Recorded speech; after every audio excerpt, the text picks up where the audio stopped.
जोहार झारखंड में हूं संतोष गंगवार। बड़ी खबर से करेंगे बुलेटिन की शुरुआत। बड़ी खबर बोकारो से, जहां बोकारो रामगढ़ एनएच में दांतू के पास भीषण सड़क हादसा हुआ है। यहां 4 लोगों की मौत की पुष्टि हुई है। बताया जा रहा है कि पहले हाइवा और ट्रैक्टर की टक्कर हुई, जिसमें एक व्यक्ति की मौत हुई, जिसके बाद सड़क जाम हो गया, जिसमें तेज गति से आ रही गाड़ी ने दूसरी गाड़ी में टक्कर मार दी। इस हादसे में गाड़ी सवार 3 लोगों की मौत हो गई। हादसे के बाद हालात को काबू करने के लिए बेरमो एसडीपीओ वरिष्ठ नारायण सिंह मौके पर पहुंचे। उन्होंने 4 लोगों की मौत की पुष्टि की है। तो इस वक्त की बड़ी खबर, और मृत्युंजय हमारे संवाददाता ज्यादा जानकारी के साथ फोन लाइन पर जुड़ रहे हैं। मृत्युंजय, पहले एक व्यक्ति की मौत और उसके बाद 3 व्यक्तियों की मौत, ये पूरा मामला आसान भाषा में समझाइए।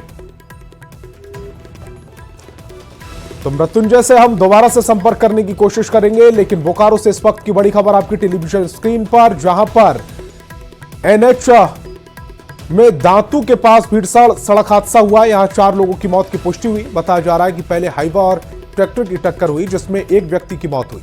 इसके बाद सड़क जाम हो गई, जिसमें तेज गति से आ रही गाड़ी ने दूसरी गाड़ी में टक्कर मार दी। इस हादसे में गाड़ी सवार 3 लोगों की मौत हो गई है। हादसे के बाद हालात को काबू करने के लिए बेरमो एसडीपीओ विशिष्ट नारायण सिंह मौके पर पहुंचे। उन्होंने 4 लोगों की मौत की पुष्टि की है। तो टक्कर में पहले एक व्यक्ति की मौत होना और उसके बाद फिर से 2 गाड़ियों का टकरा जाना उसी जगह पर, और फिर एक गाड़ी के 3 लोगों की मौत हो जाना, कुल मिलाकर बोकारो में 4 लोगों की मौत हुई है। और रांची से बड़ी खबर मिल रही है। छात्र संगठन आंदोलन कर सकते हैं। 15 दिसंबर को जेएसएससी का घेराव संभव है। जेएसएससी सीजीएल परीक्षा रद्द करने की मांग है। सभी जिलों के एसपी को अलर्ट किया गया है। रांची, हजारीबाग, जमशेदपुर में अलर्ट जारी किया गया। पलामू, धनबाद, बोकारो में अलर्ट जारी किया गया है। सरायकेला और दुमका को भी अलर्ट पर रखा गया है। 14 दिसंबर की शाम तक छात्र यहां पर पहुंच सकते हैं। जेएलकेएम पार्टी आंदोलन का समर्थन कर सकती है। तो इस वक्त की बड़ी खबर आपकी टेलीविजन स्क्रीन पर, कई शहरों को अलर्ट पर रखा गया है। जेएलकेएम पार्टी के समर्थन की भी खबर मिल रही है। रांची से इस वक्त की बड़ी खबर, छात्र संगठन आंदोलन कर सकते हैं। 15 दिसंबर को जेएसएससी का घेराव संभव है। जेएसएससी सीजीएल परीक्षा रद्द करने की मांग है। ओम प्रकाश हमारे संवाददाता ज्यादा जानकारी के साथ फोन लाइन पर जुड़ रहे हैं। ओम प्रकाश, एक बार फिर से जो छात्र हैं वो एक्टिव हो रहे हैं। जी बिल्कुल, अगर बात की जाए तो जेएसएससी सीजीएल परीक्षा को लेकर पिछले दिनों हजारीबाग बंद का आह्वान किया गया था, और उसके बाद जो है वो कैंडल मार्च भी उसके अगले दिन निकालकर छात्रों ने अपने आक्रोश को जाहिर किया था। छात्रों का की एक ही मांग है कि जेएसएससी सीजीएल परीक्षा जो है उसे रद्द की जाए और दोबारा जो है वो पारदर्शी तरीके से ये परीक्षा का आयोजन हो। हालांकि सरकार के द्वारा इसे लेकर कोई भी जो सकारात्मक सुझाव है या फिर निर्णय है वो नहीं आया, जिसे लेकर अब छात्र फिर एक बार आंदोलन का रुख कर सकते हैं। 15 तारीख को जो जानकारी है वो नामकुम इलाके में जो जेएसएससी कार्यालय है उसका घेराव कर सकते हैं, जिसे देखते हुए अलर्ट जो है वो जारी किया गया है। तमाम जिलों के एसपी के साथ साथ अगर बात की जाए तो सुरक्षा के पुख्ता इंतजाम की बात जो है वो निर्देशित किया गया है। जी ओम प्रकाश, इस तमाम जानकारी के लिए आपका बहुत बहुत शुक्रिया।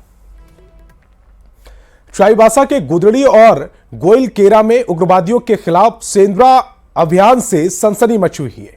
2 दुर्दांत उग्रवादी समेत 4 लोगों की हत्या की खबर से इलाके में लोग सहम गए हैं। हालांकि अभी भी किसी की लाश मिलने की पुष्टि नहीं हो पाई है, ना ही कोई सुराग हाथ लगा है। रोंगटे खड़ी करने वाली इस घटना के पीछे क्या है पूरी कहानी, ग्राउंड जीरो पर पहुंचे न्यूज 18 संवाददाता ओम प्रकाश की एक खास रिपोर्ट देखिए।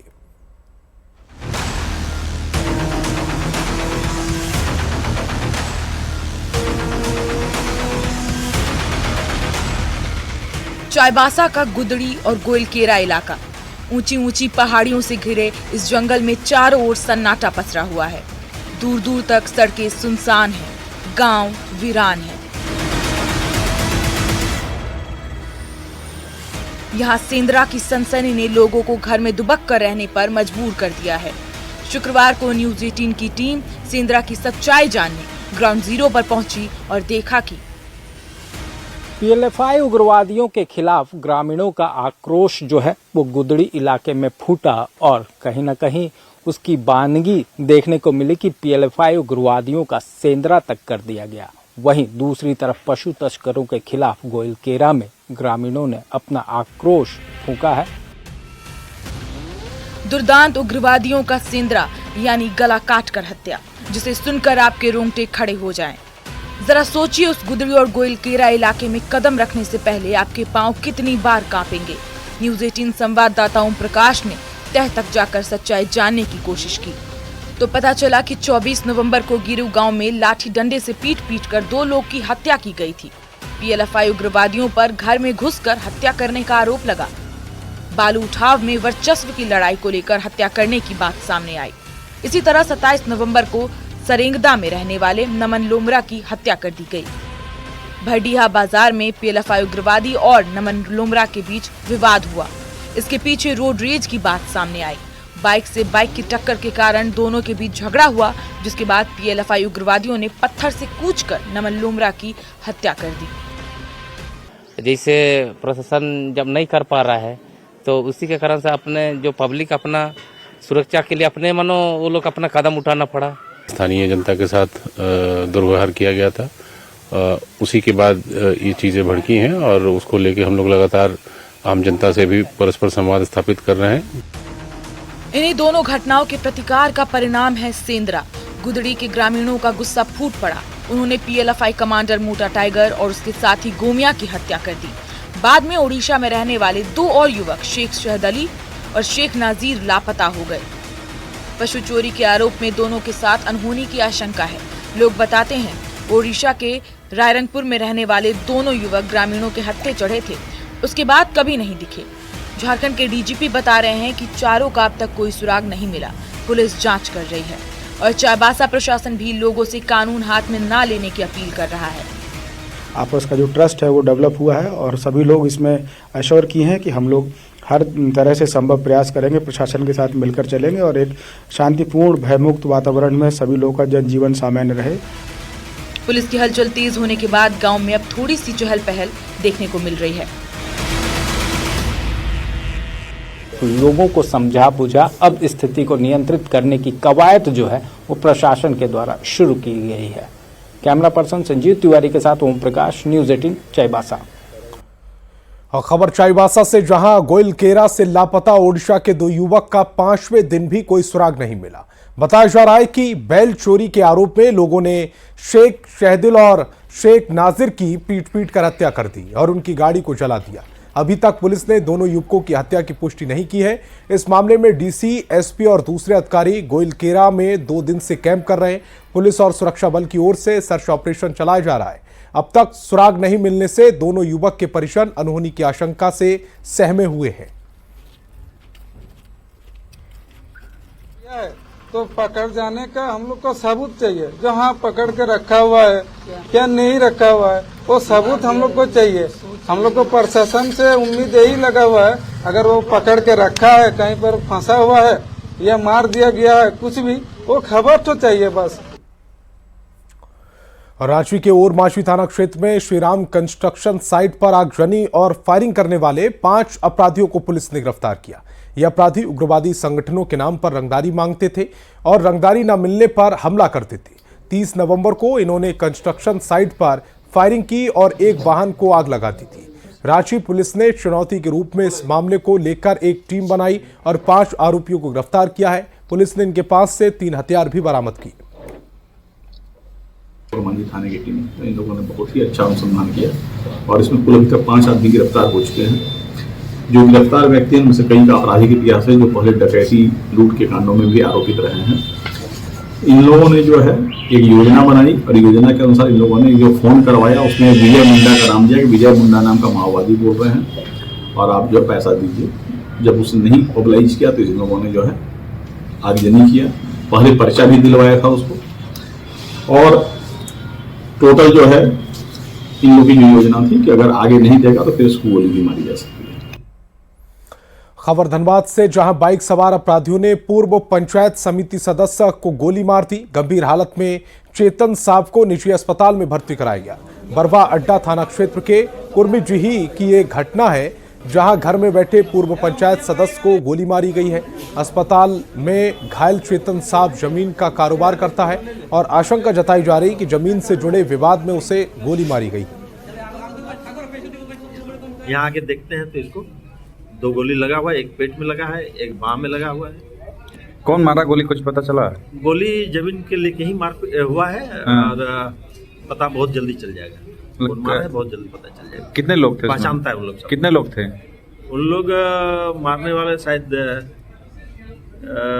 इन लोग तो कह रहे हैं कि 5 के आसपास था। लगा, लेकिन प्रशासन में कोई जोर नहीं है। प्रशासन मतलब खुला गुंडागर्दी पैदा करने का ये मतलब संस्था बन गया है। इस तरह से गांव घर में घटना होने लगे बहुत ही निंदनीय है और हमें लगता है कि इसमें अब आम पब्लिक को ही आगे आना होगा अपने बचाव के लिए, अपने क्षेत्र के बचाव के लिए। जामताड़ा पुलिस ने हथियार दिखाकर साइबर अपराधियों से लूटपाट करने वाले गिरोह का पर्दाफाश किया। गोविंदपुर साहिबगंज हाईवे पर डकैती की योजना बनाते 4 लुटेरों को गिरफ्तार किया गया। आरोपियों के पास से एक लोडेड देशी पिस्तौल, 3 जिंदा कारतूस और 4 मोबाइल बरामद किए गए।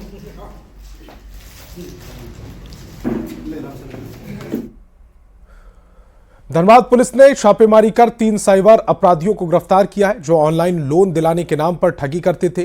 गिरफ्तार अपराधी भरत और बंसत बेंगलुरु के रहने वाले हैं, जबकि सोनू पासवान बिहार के नालंदा का रहने वाला है और इस गिरोह का मास्टरमाइंड है। पुलिस ने इनके पास से 10 मोबाइल और 6 सिम कार्ड बरामद किए।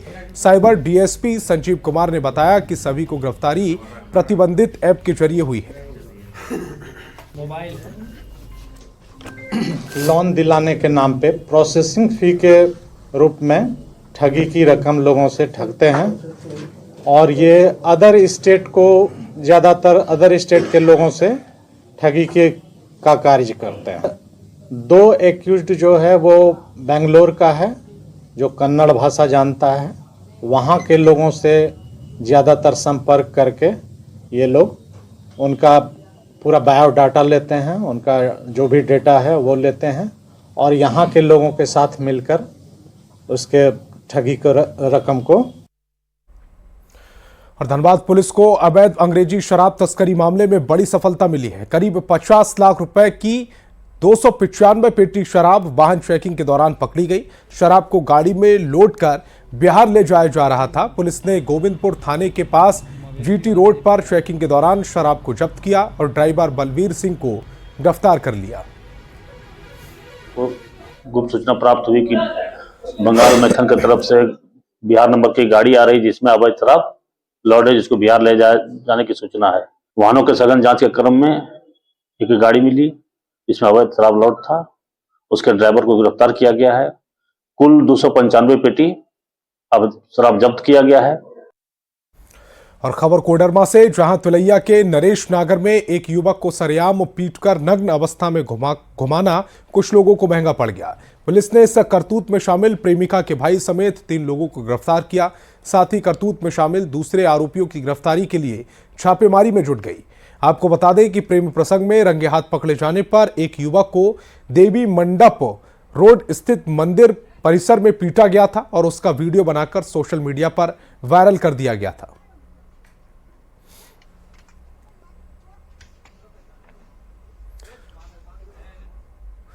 झारखंड की कृषि, पशुपालन और सहकारिता विभाग की मंत्री शिल्पी नेहा तिर्की ने विभाग की समीक्षा की है। इसका मकसद विभाग की योजनाओं की ग्राउंड लेवल पर हकीकत जानना है। मंत्री ने अधिकारियों को बंद कमरे में निकलकर धरातल पर योजनाओं का हाल जानने की नसीहत दी। साथ ही कहा कि केंद्र सरकार की योजनाओं की पहले विभागीय स्तर पर समीक्षा की जाएगी और सहमति बनने के बाद उसे राज्य में लागू किया जाएगा। ओपन माइंड रख के काम करने की आवश्यकता है। दूसरी चीज है, जितने भी उच्च अधिकारी हैं सभी को निर्देशित किया गया है कि सप्ताह में 2 दिन वो फील्ड में रहेंगे। अपने अपने विभाग के जो भी चलाए जा रहे कार्यक्रम है उसमें वो सप्ताह में 2 दिन उपस्थित रहेंगे ताकि जमीन स्तर की जो चुनौतियां हैं उनको हम लोग इस बैठक में ला सके। केंद्र सरकार के द्वारा चलाई जा रही कोई भी योजना जब झारखंड में यहाँ पे आएगी हमारे कृषि, पशुपालन और सहकारिता से संबंधित, तो पहले उसका समीक्षा हम लोग व्यक्तिगत रूप से यहाँ करेंगे। जब हमारे राज्य सरकार उन योजनाओं से कन्विंस्ड रहेगी, तभी हम लोग आगे उन योजनाओं को लेकर आगे बढ़ेंगे। झारखंड बीजेपी के कार्यकारी अध्यक्ष रविंद्र राय ने आरोप लगाया है कि झारखंड एक बार फिर जंगल राज में चला जा गया है। उन्होंने कहा कि नई सरकार बनी है लेकिन लिबास पुराना है। प्रदेश में नक्सली एक बार फिर सिर उठा रहे और लोगों की सुरक्षा के लिए रात भर जागना पड़ रहा है। उन्होंने आम आदमी से लेकर अधिकारी तक को सुरक्षा देने की मांग की। पुरानी सरकार नए चोला में आई है। चुनाव के समय भी हम इस बात का अंदेशा जाहिर कर रहे थे कि झारखंड में अपराधी संगठित गिरोह के रूप में काम करने वाले लोग अपने आप को तथाकथित उग्रवादी कहते हुए फिर से सर उठाने लगे। और 14 दिसंबर को एलजेपी रामविलास प्रमुख और केंद्रीय मंत्री चिराग पासवान चतरा और कुटुंबा विधानसभा क्षेत्र में जनसभा को संबोधित करेंगे और जनता का आभार जताएंगे।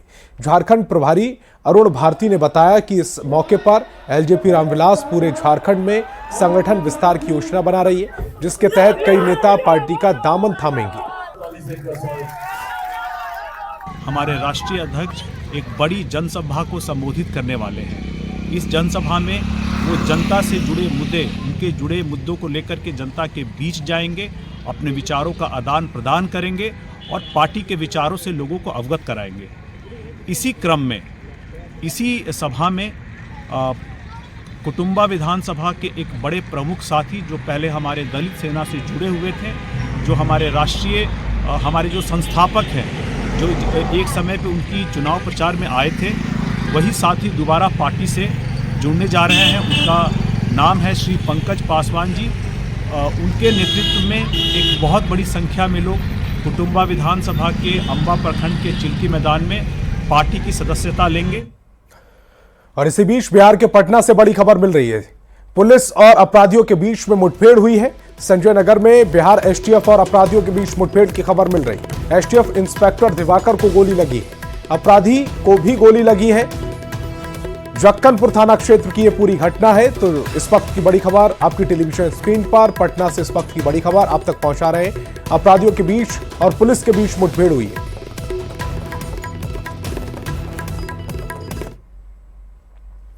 झारखंड में ठंड का सितम जारी है। राजधानी रांची समेत प्रदेश भर में ठंड बढ़ रही है। बात कांके की करें तो कांके का पारा लुढ़का हुआ है और कांके का न्यूनतम तापमान 4 डिग्री तक पहुंच गया। कांके का न्यूनतम तापमान कल 5 डिग्री दर्ज किया गया था। मौसम विभाग ने आने वाले दिनों में और भी ठंड बढ़ने का अलर्ट जारी किया है।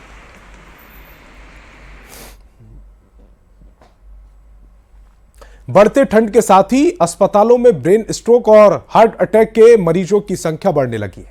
डॉक्टर बताते हैं कि ठंड के समय में ब्लड क्लॉटिंग होने लगती है, जिसकी वजह से मरीजों में इजाफा होने लगता है। ऐसे में डॉक्टर ने लोगों से अपील की है कि मरीज अपने दर्द का इलाज करने के लिए मेडिकल स्टोर से दवाइयां ना लें, बल्कि सीधा अस्पताल आएं। रिम्स के डायरेक्टर डॉक्टर राजकुमार और सदर अस्पताल के medical officer doctor Shubham Shekhar ने हार्ट अटैक को लेकर क्या कुछ कहा है, वो आपको सुनवाते हैं। ज्यादा होता है जो वल्नरेबल होते हैं, जैसे सपोज करिए जिसको हाइपर कोलेस्ट्रीमिया है, ब्लड प्रेशर है, डायबिटीज है, ओबेसिटी है, या कोई दवा ले रहे हैं, इस तरह के मरीजों में स्ट्रोक का इंसिडेंस बढ़ जाता है। क्योंकि जाड़े में क्या होता है, जो खून की धमनियां होती हैं वो सिकुड़ती हैं थोड़ा सा, और जब वो सिकुड़ती हैं तो ऑलरेडी अगर वो पहले से ही उनमें 20-30% ब्लॉकेज है या वो पतली हो चुकी हैं, और अगर सिकुड़ गई तो खून की सप्लाई अगर ब्रेन में नहीं हो पाएगी तो स्ट्रोक होने के चांसेस बढ़ जाते हैं। पेशेंट आ जाता है, उसका बहुत रोल है। तुरंत ही अगर इलाज शुरू हो जाता है तो रिकवरी अच्छी हो जाती है। अगर डिले होता है तो फिर स्ट्रोक में रिकवरी थोड़ा डिफिकल्ट हो जाती है। ठंड के टाइम में क्या होती है, प्रेशर हमेशा बढ़ी रहती है ठंड के कारण। तो जो नॉर्मल ब्लड प्रेशर के मरीज हैं उनको तो खास करके सचेत रहना चाहिए, अपना बीपी हमेशा टाइम टू टाइम नापते रहना चाहिए कि वो इसके शिकार ना हो। कभी भी इस तरह की परेशानी होने से आप हॉस्पिटल जाएं, आप एक ईसीजी करा लें, डॉक्टर से परामर्श लें, बट अपने से या मेडिसिन स्टोर में पूछ के दवा खाने से उसके परहेज करें। हम भी आजकल देखते हैं मरीज आते हैं, दर्द हो रहा था कितने दिन से, 4 दिन से, तो क्या खा रहे थे? गैस की दवा खा रहे थे। और जब हमने ECG करते हैं तो हमें दुख होता है देख के कि इसका 4 दिन पहले ही इलाज हो सकता था। तो इस